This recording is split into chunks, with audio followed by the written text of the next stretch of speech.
Hello there, and welcome to Sleepy Nights. This is Kevin. Tonight, we'll journey back in time and hear the real diary of a night.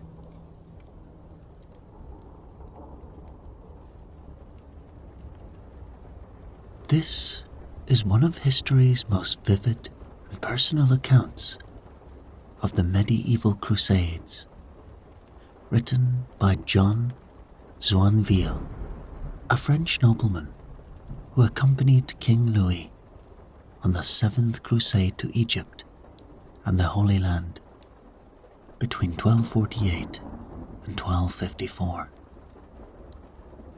Unlike many medieval chronicles written by monks from second-hand accounts, Joinville was actually there, fighting in battles, suffering from disease, enduring capture.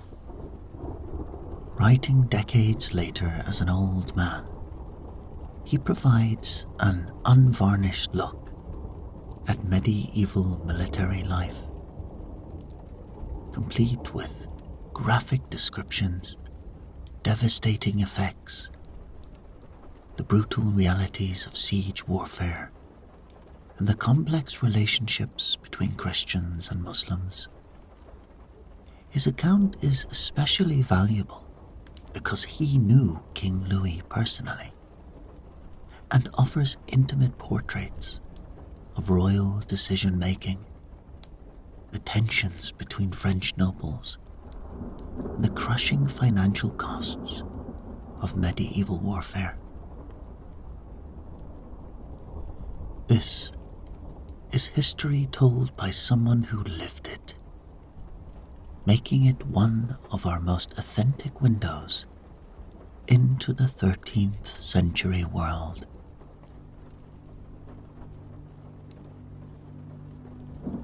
And it goes like this.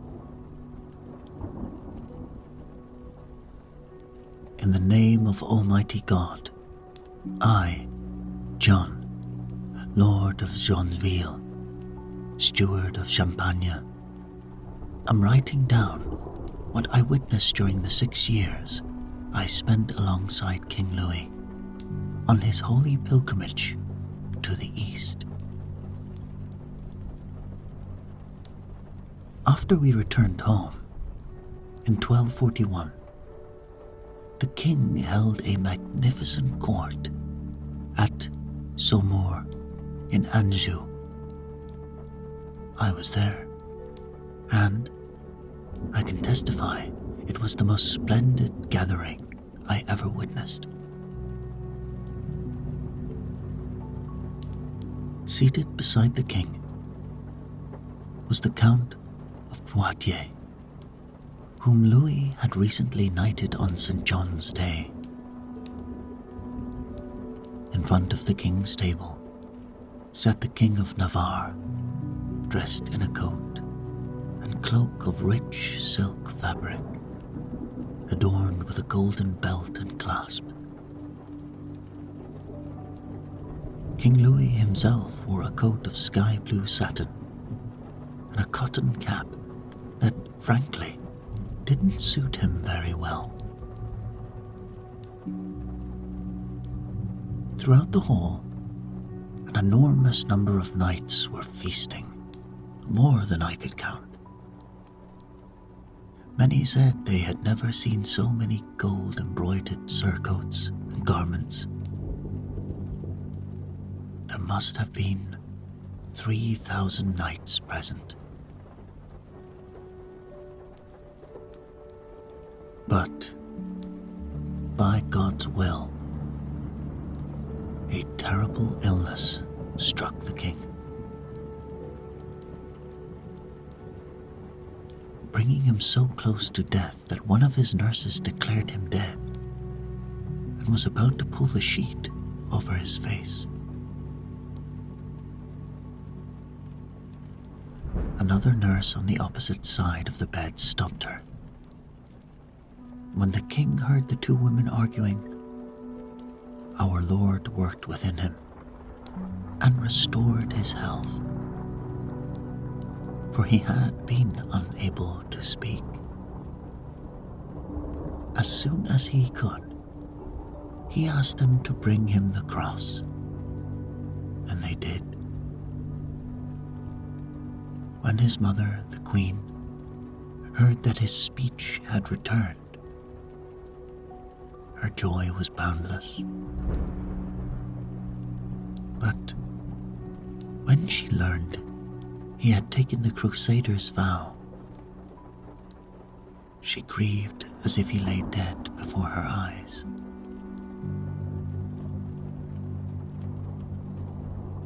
After the king took the cross, all three of his brothers followed suit, along with many others. So, at Easter, in the year of grace 1248,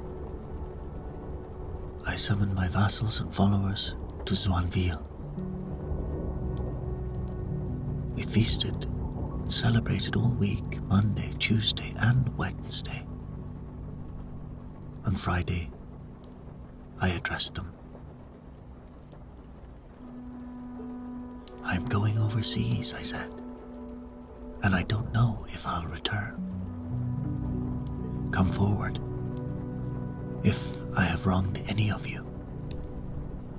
I will make it right and settle any grievances you have against me or my servants.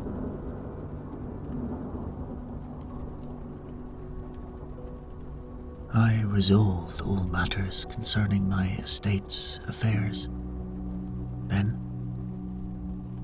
I set out with 9 other knights, myself making 10.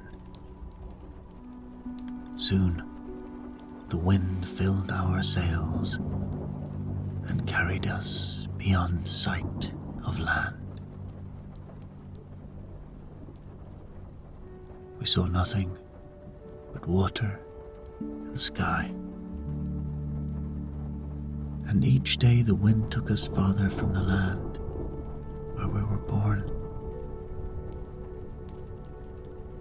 If God had not been constantly at my side, I could never have endured those 6 long years I spent in the Holy Land.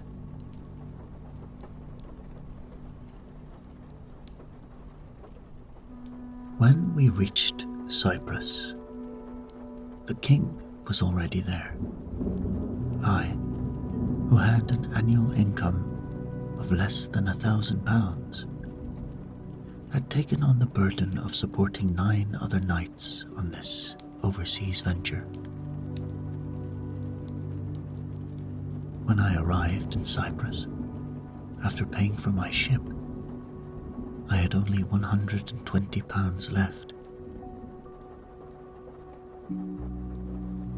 Some of my knights sent word that unless I could find more money, they would abandon me. But God, who never failed me, provided. The king summoned me, retained me in his service, and put £800 into my treasury, giving me more money than I really needed.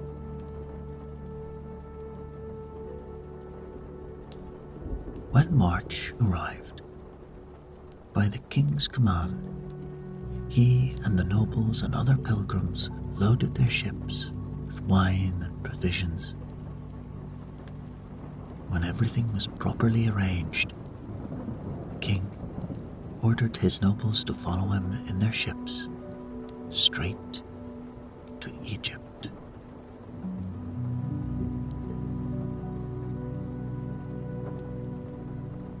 On Saturday, the king set sail, and all the other vessels likewise. A magnificent sight to behold. The entire sea, as far as the eye could see, seemed covered with canvas from the ship's sails. there were reportedly 1,800 vessels, both large and small. On the Thursday after Pentecost, the king arrived at Damietta and found all the Sultan's forces on the beach. Impressive men to look at, for the Sultan's banners were golden and glittered in the sun. The noise they made with their drums and horns was terrifying to hear. While disembarking his men, a knight belonging to Lord Arar of Brienne, named Plon, tried to get down from the large ship into a small boat, but the boat drifted away, and he fell into the sea and drowned. Returning to my ship, I put into my small boat a squire I had knighted, named Lord Hugh of Vanur, along with 2 brave young knights, Lord V of Vary and Lord William of Damaran. These 2 were bitter enemies, and no one could make peace between them. In Moria, they had actually grabbed each other by the hair, but I made them put aside their hatred and kiss each other, swearing by all that was holy that we wouldn't set foot on land while they remained enemies.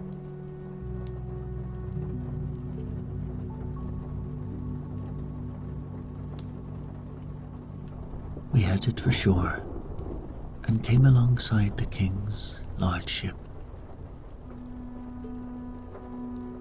His men began shouting at me because I was getting ahead of them, but I paid no attention and landed us facing a large battalion of Turks. About 6,000 mounted men. As soon as they saw us land, they spurred their horses toward us. We planted our shields in the sand point first, and our lances the same way. When the Turks saw they couldn't advance without being impaled, they turned and fled.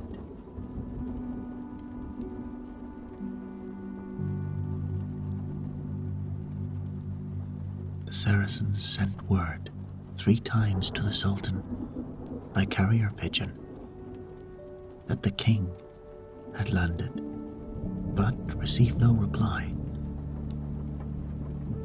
The Sultan was ill. They concluded he must be dead and abandoned at Damietta. The king sent a knight ahead to scout, and when he confirmed this, the king and all the army's priests sang, giving thanks for the Lord's favor and delivering Damietta into our hands. The Turks made a serious error leaving Damietta without destroying the bridge of boats, which would have caused us great difficulty. So, the king and all of us mounted our horses and rode to camp.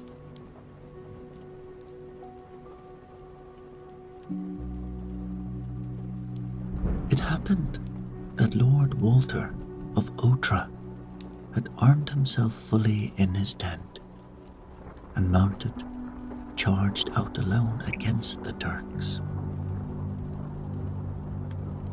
Before he reached them, he fell, and his stallion ran into the enemy ranks.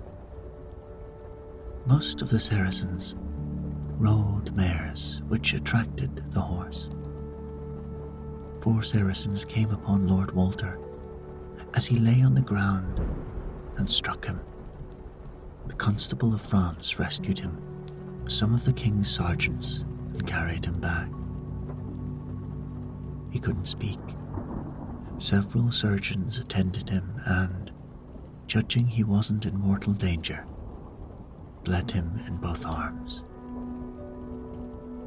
But late that evening, Lord Albert of Nari and I visited him and found that he was dead. When the king was told, he replied that he would regret losing 1,000 men like him, since they would disobey orders he had done.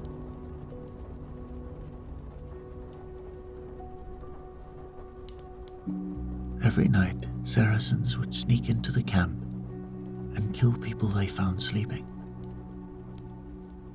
My lord of Courtenay sentry was killed this way. The Sultan paid a golden coin for every Christian head.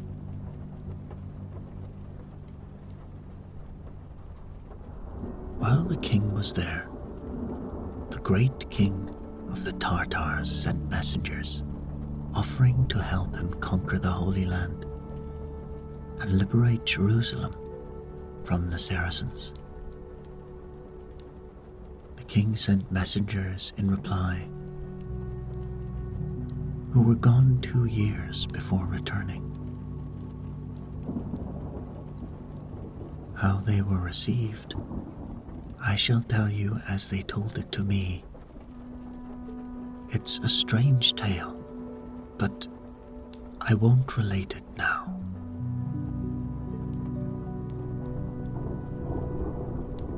When the Count of Poitiers arrived, the king summoned the nobles to decide whether to march to Alexandria or Cairo. Most of the nobles agreed to go to Alexandria, but the king's brother opposed this, saying that if you want to kill a snake, you must crush its head first, urging the king to march to Cairo. The king ignored his noble's advice and followed his brother.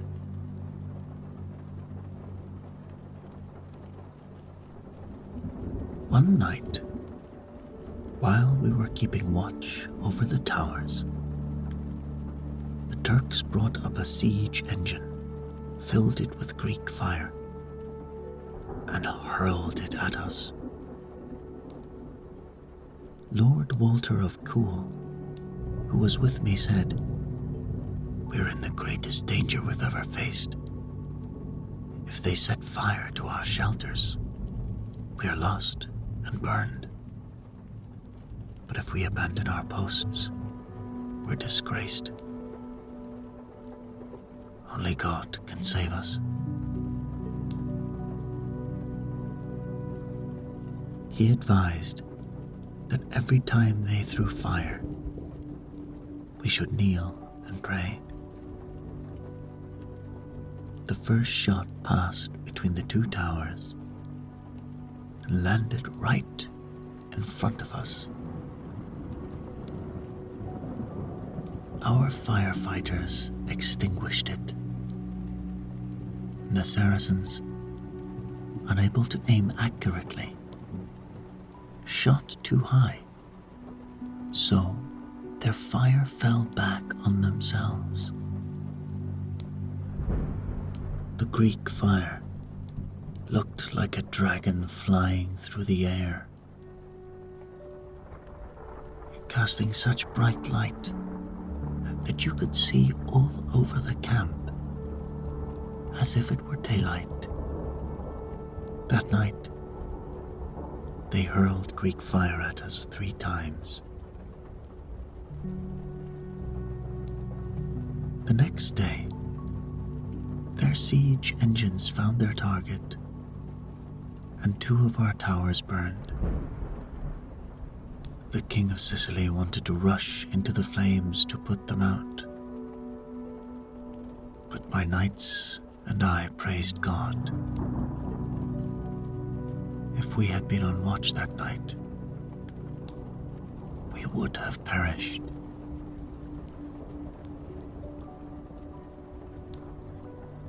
Later, my knights and I attacked some Turks who were loading their baggage.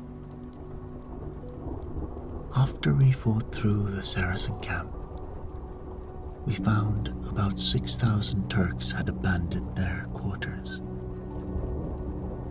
As we returned, the Turks charged us. My horse, feeling the weight, fell to his knees and I went over his head. But I got up with my shield on my arm and sword in hand.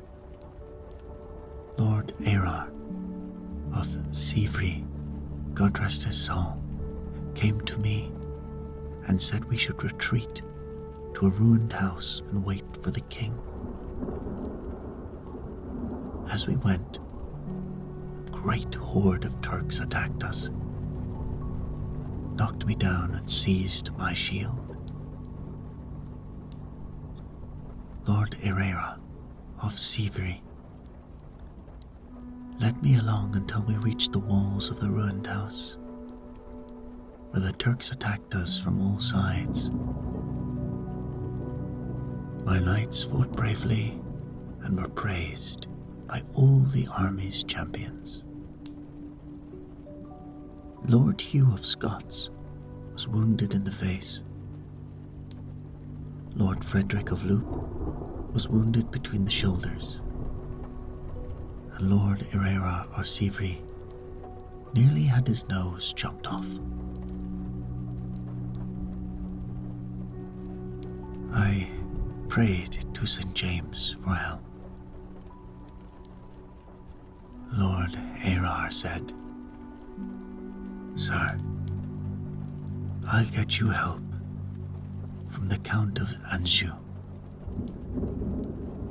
whom we could see in the fields."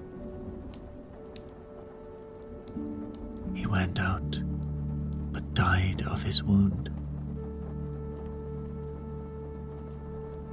He did, though, reach the Count of Anjou and begged him to help us. The Count agreed, and several sergeants spurred ahead. When the Saracens saw them coming, they left us alone. I stood there, on foot, among my wounded knights, until the king arrived with his whole battalion. Trumpets sounding and drums beating. Never did I see him so magnificently equipped. He towered head and shoulders above his followers, wearing a gilded helmet with a German sword in hand. There was no archery, only fighting with clubs and swords. Turks and our men all mixed together. One of my squires, who had fled with my banner but returned, brought me my pony. I mounted and rode up to the king, taking my place at his side.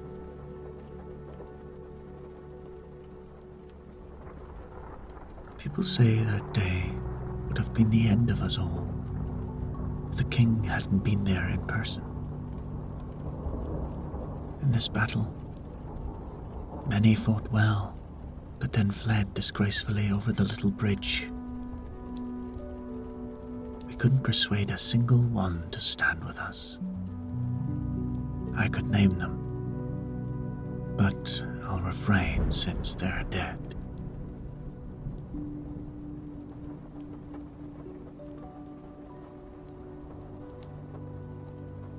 After these battles, our real troubles began. A After 9 days, the bodies of our dead rose to the water's surface, floating down to the bridge that connected the two camps. The king hired 100 laborers who worked for a week removing them. The Saracen bodies were thrown to the other side of the bridge to drift downstream. Christians were buried in trenches. People searched for their friends among the dead, but I never heard of anyone being recognized. We ate no fish all during Lent, only eels that had fed on the bodies. Because of this and the unhealthy climate, we were struck with camp sickness. Our flesh withered, our skin became spotted, and swollen flesh grew on our gums. No one escaped this sickness, except through death. And when the nose began to bleed, that was when death was near. 2 weeks later, the Turks, intending to starve us, dragged their ships overland to the river, causing famine. None of our people dared come from Damietta to bring supplies. By Easter, an ox cost 80 pounds, a sheep 30 pounds, a pig 30 pounds, an egg 12 pence, and the barrel of wine 1 pound.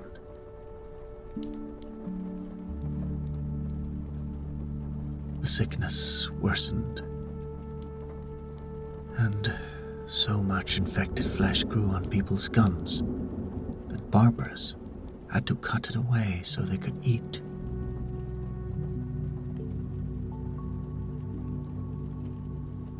Because of my wounds, camp sickness seized me in my mouth and legs, along with fever and severe congestion. My priest, suffering the same illness, fainted during Mass, but I held him in my arms and made him finish. He never said Mass again. The King's Council and the Sultan's Council agreed to terms.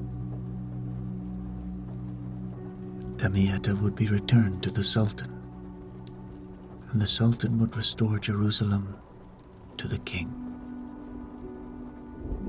But seeing that we would die if we stayed longer, the king ordered everyone ready for departure.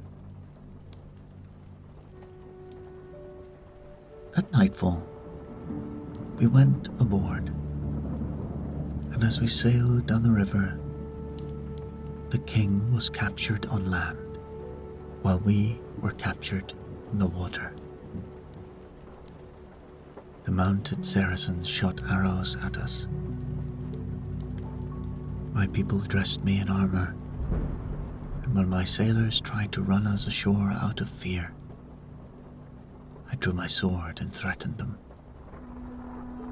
Soon, 4 of the Sultan's ships approached, and I called my men to decide whether to surrender to those on land or to the ships. We agreed on the ships, as they would keep us together. One of my sailors said we should all let ourselves be killed and go to heaven. But we didn't listen to him. Seeing we would be taken, I threw my cash box, jewels, and relics into the river. A sailor told me to claim I was the king's cousin, or they'd kill us. As the first ship closed in, The Saracens jumped aboard. One tried to catch me, but one protected me, calling me the king's cousin. In my fear and sickness, I began to shake uncontrollably. I asked for water, but it poured from my nose due to a growth in my throat. My followers wept, and the Saracens asked why. They replied I had a tumor and no hope, but one of the knights said he would give me something to drink that would cure me in 2 days. And he did.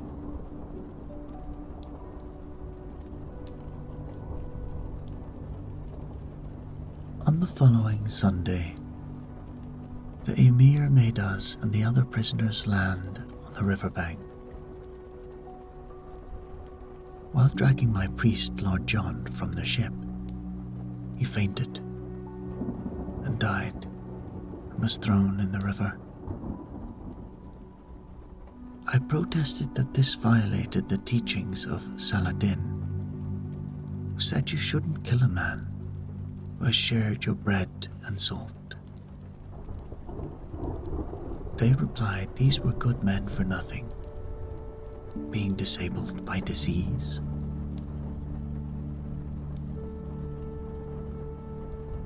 On the Thursday before Ascension Day, we came to where the pavilion was pitched and the king was brought ashore.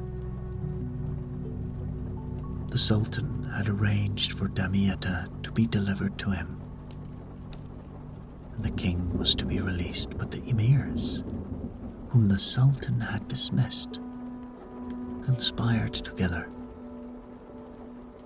A wise old Saracen said, "You see the shame and disgrace the Sultan has brought upon us. Let us have our revenge."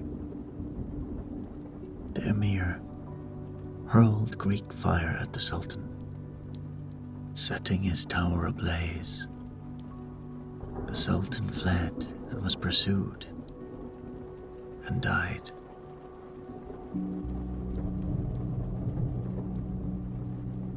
"30 men came to our ship with swords and axes.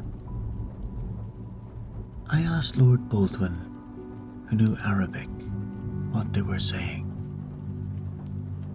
He said, "They've come to end us." Many confessed their sins to a monk of the Trinity Order, but I could think of none to confess. I crossed myself and knelt at the feet of a man with a Danish axe.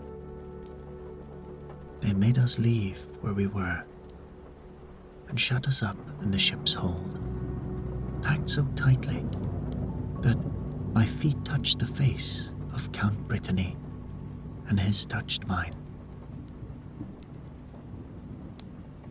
Eventually, the Patriarch of Jerusalem, aged 80, obtained safe passage from the Saracens and came to the king to assist him. After terms were agreed and sworn, we were to be freed on Ascension Day, but they kept us until sunset with nothing to eat while the emirs argued. One proposed killing the king and the rich men so their young children would pose no future threat. Another, a Moroccan, opposed him, saying if we killed the king after the Sultan, it would be said the Egyptians were the most treacherous people on earth. Our deaths were nearly agreed upon, and an emir signaled to the ships. We gave ourselves up for lost, but as God pleased, it was decided at sunset that we would be freed. They insisted we eat before leaving, lest it disgrace the emirs for us to leave hungry. The food was cheese fritters cooked in the sun, and hard-boiled eggs painted in various colors.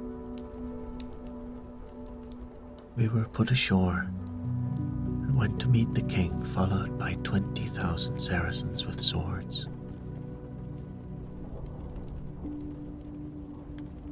While staying in Acre, the king summoned his brothers and nobles and asked their advice. His mother wanted him to return to France, but he feared for his kingdom's safety. He gave them a week to decide. The papal legate told me he didn't see how the king could possibly remain and urged me to share his ship. I said I couldn't, having lost everything. I answered that I thought the king should stay. The legate asked how the king could hold the field with so few men.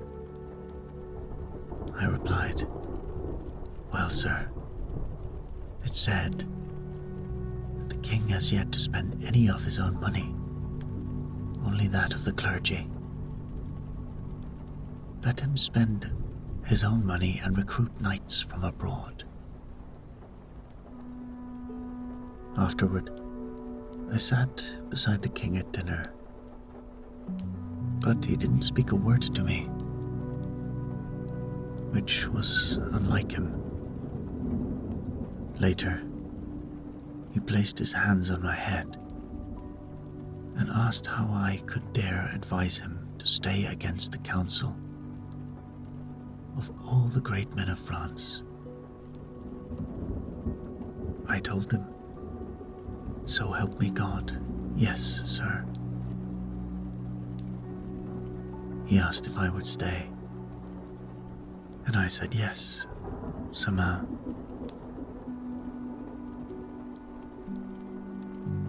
The announcement of the king's decision to stay was made on the feast of St. John, days later. The king complained he had no knights in his service. I told him it was because everyone set such a high price wanting to go home. In the king's room, he asked me how much I was asking. I said £2,000 until Easter for myself and my knights. He calculated it and agreed, retaining me in his service.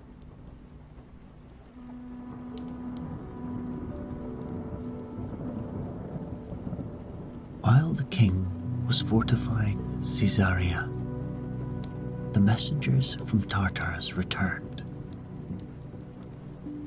They had traveled a full year through lands subject to the Tartars, passing cities laid waste and piles of bones.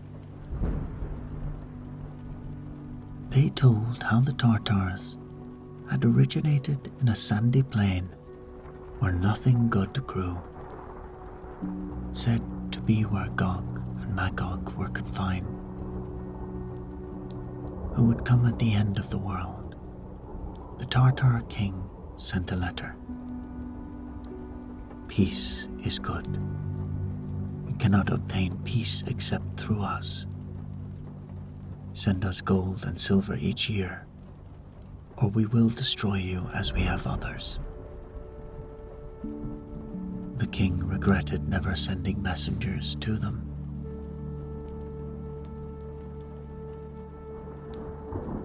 We found that the king himself had overseen the burial of the Christian dead, carrying bodies to the graves without covering his nose while others did. He set workmen to build walls and towers and marked out quarters for everyone. I built a hut for myself and my knights, but the Count of Anjou, who was clever, made a machine to throw things into it and break our jugs and glasses. He also released a young she-bear among my chickens and killing a dozen.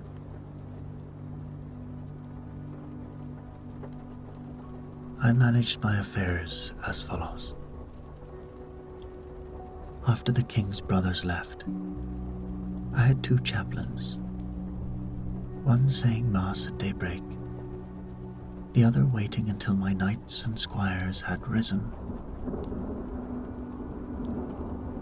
My bed was positioned so no one could enter my tent without seeing me, to avoid scandal about women. When Saint Remy feast approached, I stocked up on pork, sheep, flour, and wine for winter, as prices rose in winter because the sea was rough. I bought about 100 barrels of wine, keeping the best for myself and my knights, diluting the servants' wine with water.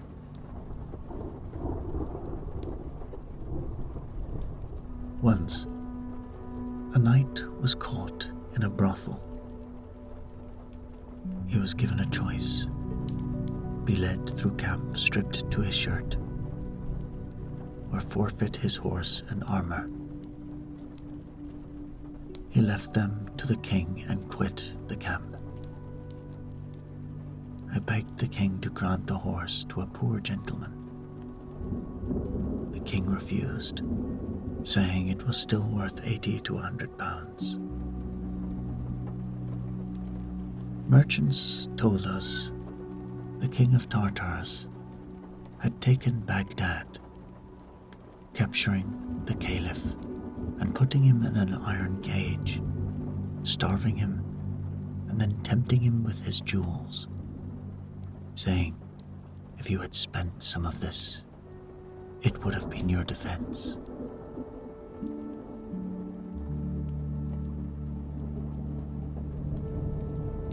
When King Louis left the city of Sidon, which he had fortified, the patriarch and nobles told him his stay could no longer benefit the kingdom, and advised he return to France. After Easter, the king and queen boarded their ship and departed. On St. Mark's Day, the king told me he was born that day, and I replied he could say he was born again, escaping a land of danger. On the feast of St. Bartholomew, Louis, a good king, died in 1270, and his bones were buried at Saint Denis in France.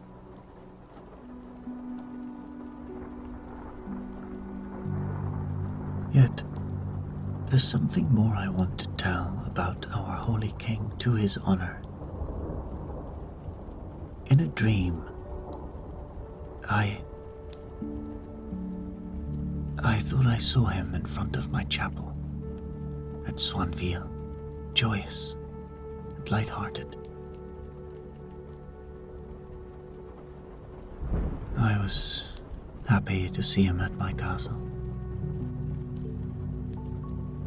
I said, "Sir, when you leave, I'll lodge you in a house of mine at Joinville." And he answered, laughing, "By my faith, Sir Joinville, I'm in no hurry to leave this place."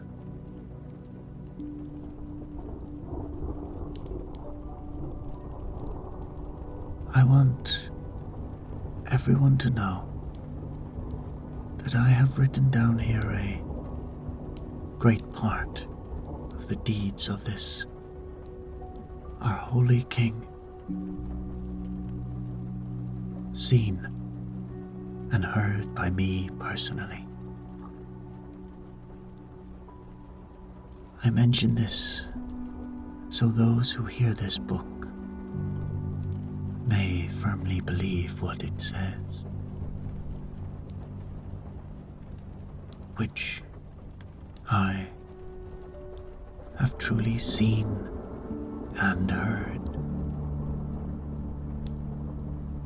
This was written in the year of grace 1309, in the month of October.